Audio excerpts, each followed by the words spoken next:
Hello, this is Jason Hendler. Now I'm going to do a video on the top cover, which goes from pages 103 to 126.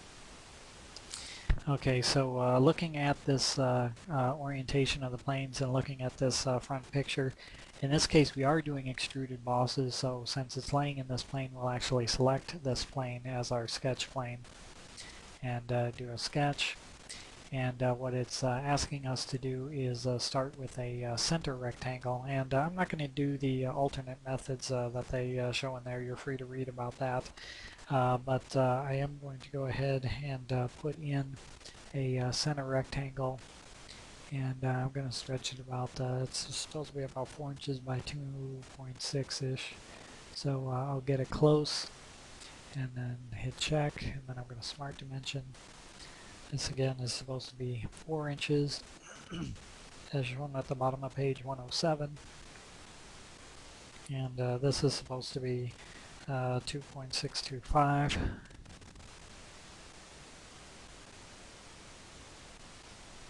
and check.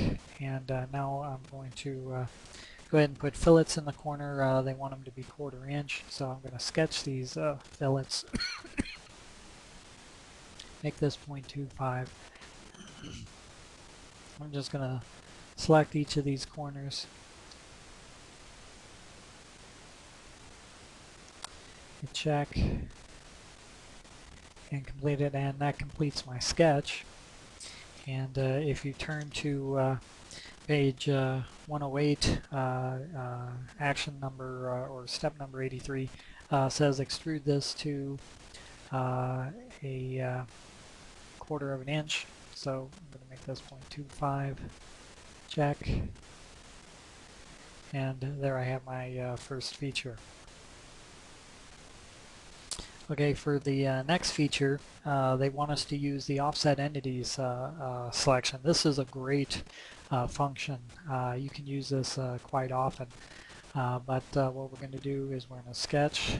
We're going to select this sketch plane,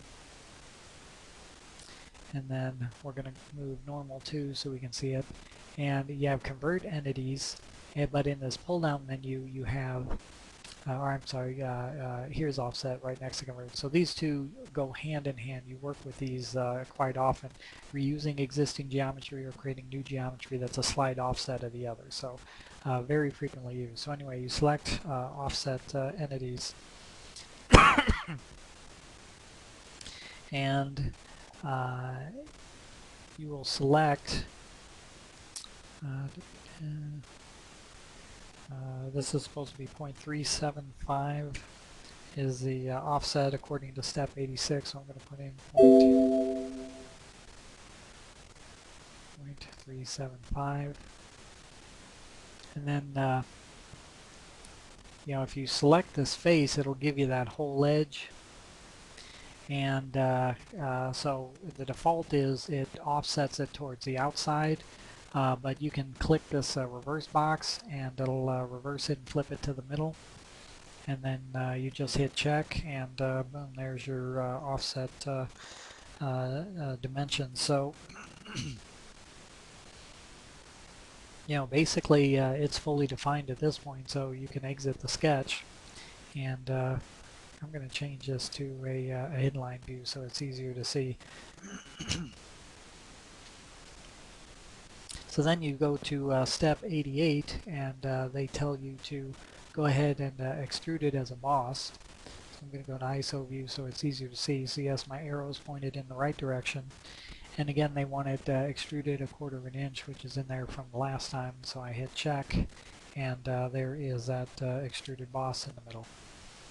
Oops, I'll shrink that back.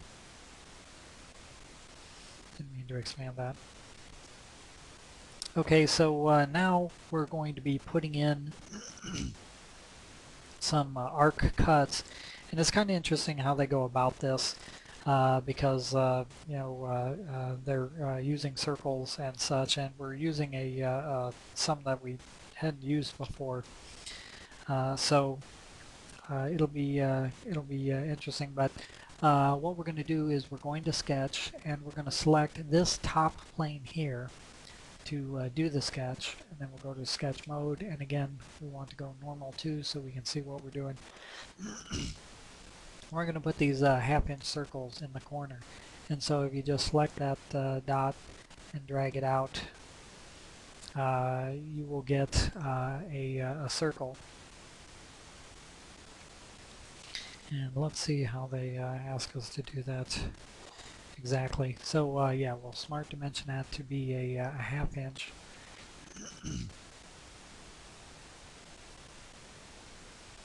So now we've got our first circle in there, and what they want us to do is mirror that sketch. And if you're going to mirror the sketch, you need center lines. So if you snap to the origin and just draw straight up, then press escape. For some reason, to get out of this center line thing, you can only hit escape, and that stops it. Then you do center line again, select the origin, come out this way, and click, and then hit escape.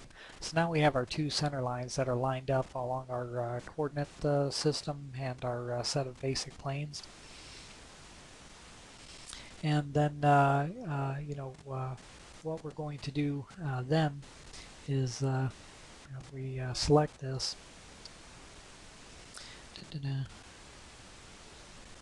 So,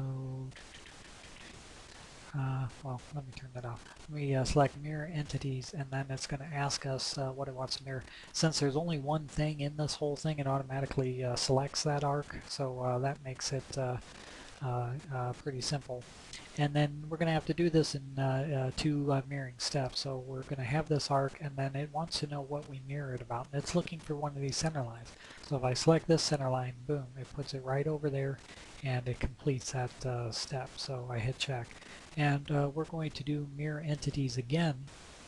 And now it's going to ask us what entities to mirror since there's more than one. So we'll select them both, and then we're going to mirror it about this center line down at the bottom, and boom, it puts those down there.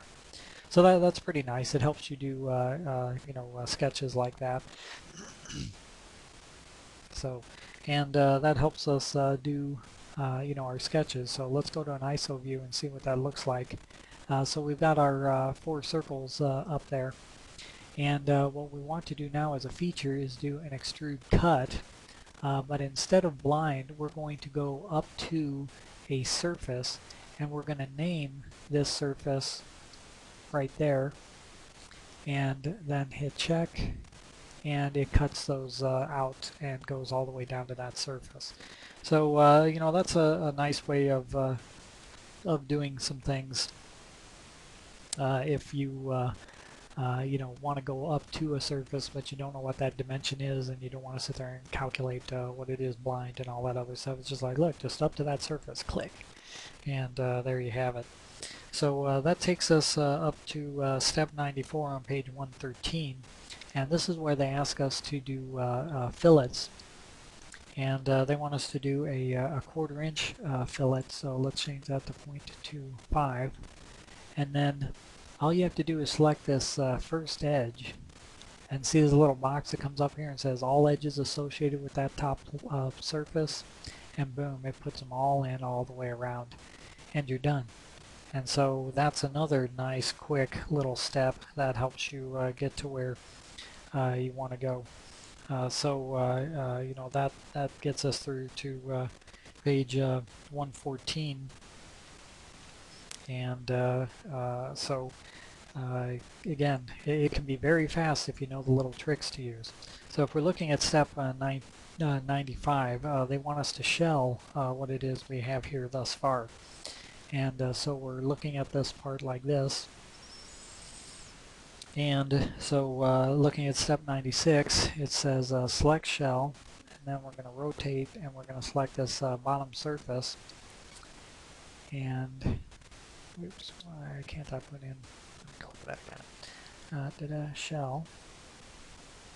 Oh, there it is. 0.125 thick. And then the surface is going to be that one. And if I hit check, boom, it hogs all that out. And now we have our shelled part. I'm going to put that back in ISO view just for a moment. Okay, and then it goes through some steps about measure. So I'll go ahead and do that with you. If you go to evaluate and you select measure, the way I do measure is, you know, it can be really finicky, but I like to measure plane to plane because that ensures that I'm getting a distance measurement because it'll measure normal. So if I select that entire flat surface, then come around and select that entire flat surface, it tells me the normal distance is 0.125. So that's a very accurate measurement. Sometimes when you select this side and that side and you just select points along it, those points aren't going to necessarily be opposite each other, and so you don't get a true measurement. But here I've got a normal distance of 0.125 and it proves out. So that's the way I like to use the tool. I don't have a whole lot of success with it when I don't do things exactly like that. Okay, so that brings us to step 99, and that's on page 119, and they want us to add these bosses so that we can you know, have a hard surface against which our screws are going to mount. So you know, that kind of puts us on the underside, and so I'm going to sketch, and my sketch plane is going to be this surface. I had it for a second. I'll zoom in. There we go, that surface. And I'm going to select sketch. I'm going to go normal 2, and that brings me to this view. And here's another interesting way of doing your sketches. So if you select the circle tool, and of course you hover over this thing and get the target, then you're able to start drawing your circle. And you hover over this one, grab the target, click, and draw your circle. Hover over that arc, get its center, grab that one, hover over this one, get the target, draw it. Okay, so we want them all to be the same size and be co-radial with that arc that we did. And we could dimension it, or we could just add relations to the things that exist. So right now it has this last arc that I drew as selected. You know, me, I prefer to just delete and start over. So I'll start with the first one, that one, that one, that one, that one. So there I got arcs 1, 2, 3, 4. And what I want them to be is equal in size. And so now they're all going to be equal to size to this first arc that I selected. Okay. So the next relation that I want to add is co-radial. But I don't want to select all of them. So, so I'm going to add a relation, and I'm only going to select this first arc, and then I want to select this arc here that I want it to be the same size as, and when I make that co-radial, it'll snap this one, but since all 4 of these are equal, all 4 of them are going to drop to that size, and then we have the size we want. So again, I'm going to exit this sketch. I'm going to go to an ISO view, and let me rotate that over so you can kind of see all those arcs in there. And I want to go ahead and extrude those. And remember, we can go up to a surface, so I want to go up to this shelled surface there, and select OK. And now I've got those in there. So let me go back to that kind of view. So now you can kind of see in hidden lines all those little guys in there.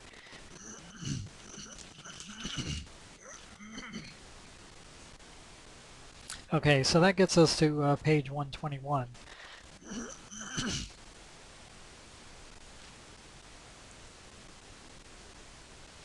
I'm sorry, page 122. And now we're going to add an 031 radius using the fillet command. And we're going to select the 2 top faces. So let's just go to fillet. We're going to make that 0.031.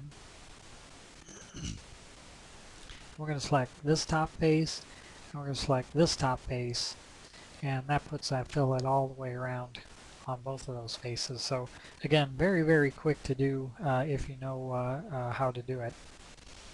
Then we roll this part over,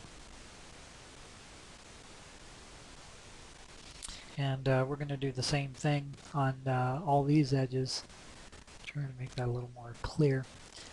So let's go fillet, and it's already 0.131. So if I select,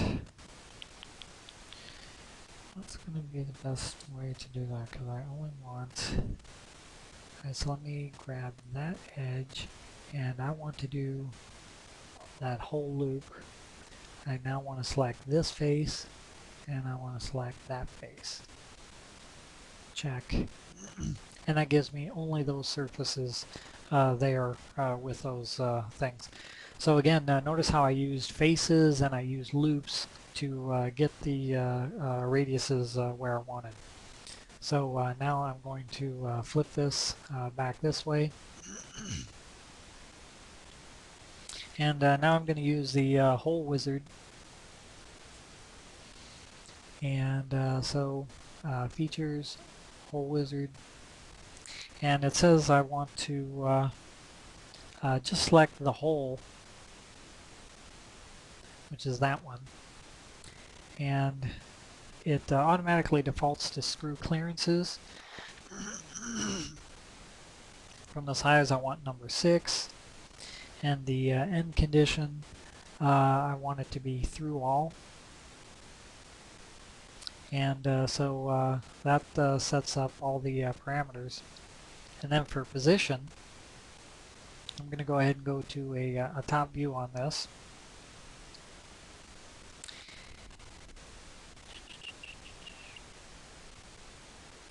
And I want it to be in the center of that arc.